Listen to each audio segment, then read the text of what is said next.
Hello student, आज के इस वीडियो में हम सानच प्रत्यय इस टॉपिक के बारे में अध्ययन करेंगे। सानच प्रत्यय आत्मनेपदी धातु से जोड़ा जाता है। पुनः समझिए, सानच प्रत्यय कौन सी धातु से जोड़ा जाता है? तो आत्मनेपदी धातु से सानच प्रत्यय जोड़ा जाता है। धातु कितने प्रकार की होती है? तो मुख्यतः धातु दो प्रकार की होती है, परस्मैपदी धातु और आत्मनेपदी धातु। किंतु वैसे धातु जो है तीन प्रकार की मानी जाती है, परस्मैपदी धातु, आत्मनेपदी धातु और उभयपदी धातु। उभयपदी मतलब ऐसी धातु जो परस्मै पद में चलती हो और आत्मनेपद में भी चलती हो, तो उसे हम उभयपदी धातु कहते हैं। तो परस्मैपदी धातु से तो सत्री प्रत्यय जोड़ा जाता है और आत्मनेपदी धातु से सानच प्रत्यय का प्रयोग किया जाता है।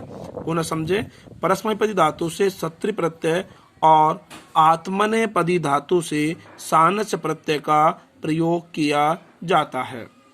अब बात आती है स्टूडेंट कि सानच प्रत्यय हम जब जोड़ेंगे तो सानच प्रत्यय में शेष क्या बचेगा?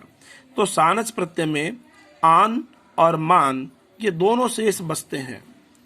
अब बात ये आती साहब कि दो बच रहे हैं, आन भी और मान भी, तो कहाँ हम आन का प्रयोग करें और कहाँ हम मान का प्रयोग करें?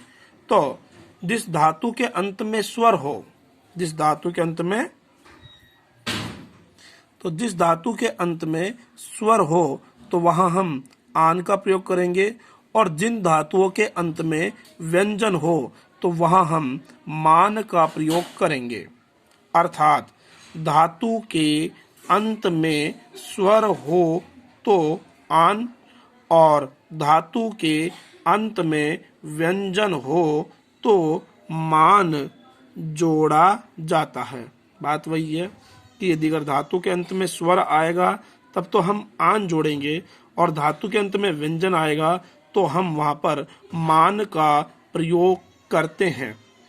फिर बात आती है कि सानच प्रत्यय से बने हुए शब्दों का प्रयोग कितने लिंगों में किया जाता है? तो सानच प्रत्यय से बने हुए शब्दों का प्रयोग तीनों लिंगों में किया जाता है। पुल्लिंग में आन है, स्त्रीलिंग में आना, नपुंसक लिंग में आनम। तो मान है, माना, मानम, यानी आन है, आना, आनम, तो मान है, माना, मानम। स्वरांत होगा तो आन और व्यंजन होगा तो मान। जैसे कि धातु सेव, सेव धातु से सानच प्रत्यय का हम जब प्रयोग करते हैं, सेव धातु से सानच प्रत्यय का जब हम प्रयोग करते हैं तो देखो, सेव धातु तो धातु के अंत में व आ रहा है और वह व्यंजन है, क्योंकि हलंत है ये, तो व्यंजन है, तो व्यंजन है तो हम मान जोड़ेंगे।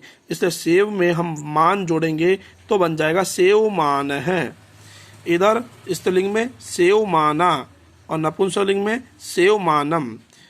लब धातु से लब मान है, लब माना, लब मानम। तो विद्य धातु से विद्यमान है, विद्यमानः और विद्यमानम। धातु कंप तो बनेगा कंपमान है, कंपमानः, कंपमानम। धातु याच तो बनेगा याचमान है, याचमानः, याचमानम।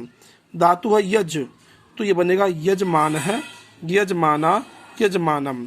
आप यहाँ पर देख रहे होंगे कि हमें यहाँ पर कोई परिवर्तन नहीं करना, बस यदि धातु के अंत में व्यंजन हो तो हमें मान जोड़ देना है। ये सारी जो धातु है, समस्त धातु है, वो सब व्यंजनांत है, अर्थात इन सभी धातुओं के अंत में व्यंजन आ रहा है। तो व्यंजन की वजह से हमें कुछ नहीं करना, बस सिर्फ यहाँ पर हमें मान जोड़ देना है। ठीक उसी प्रकार धातु आपकी एद हो, तो एद धातु जो आ रही है, तो एद धातु के अंत में भी व्यंजन है, क्योंकि ये हलंत है, तो व्यंजन है तो हमें सिर्फ मान जोड़ना है। तो एद धातु से हम जोड़ेंगे तो बनेगा एद मान है। स्त्रीलिंग में एद माना, नपुंसकलिंग में एद मानम। धातु वृद्ध हो, तो वृद्ध धातु से यहाँ पर गुण हो जाएगा, री के स्थान पर र हो जाएगा, ऊपर चला जाएगा, तो वृद्ध से वर्धमान है, वर्धमाना, वर्धमानम। वर्धमान शब्द आपने खूब सुना होगा, ठीक है। हमारे गंगापुर में एक वर्धमान नाम का हॉस्पिटल भी है, ठीक है, वर्धमान महावीर विश्वविद्यालय भी है। तो वृद्ध धातु से शब्द बनेगा वर्धमान है। धातु है वृत्त, तो वृत्त धातु से बनेगा वर्तमान है, तो वर्तमान है वर्तमाना वर्तमानम।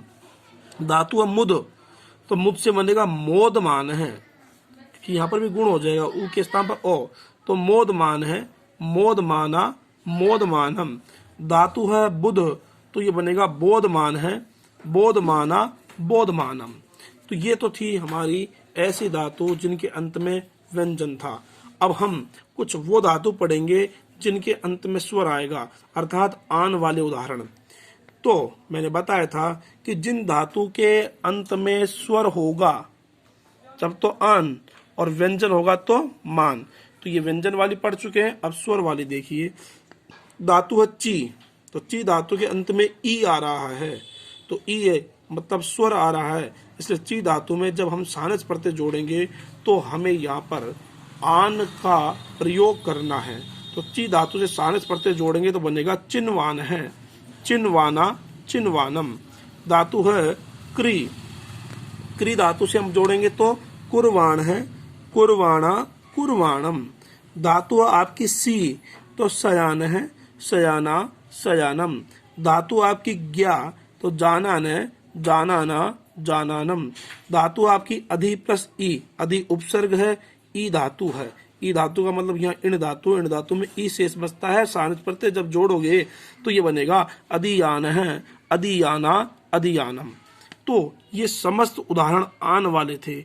इन सभी के अंत में आप देखोगे कि आन आ रहा है, आन है आन है आन है आन है आन है। ये न तो इस र की वजह से हुआ, मैं पहले ही बता चुका हूँ कि र के र होने पर न के स्थान पर न का प्रयोग किया जाता है। अब आज का होमवर्क सुनिए। क्री प्लस सानच, लिख प्लस अनियर, ये पहले हम पढ़ चुके हैं। पठ प्लस सत्री पढ़ चुके हैं। सेव प्लस सानच और सी प्लस सानच। आपको होमवर्क कंप्लीट करके और मैसेज सेंड करना है।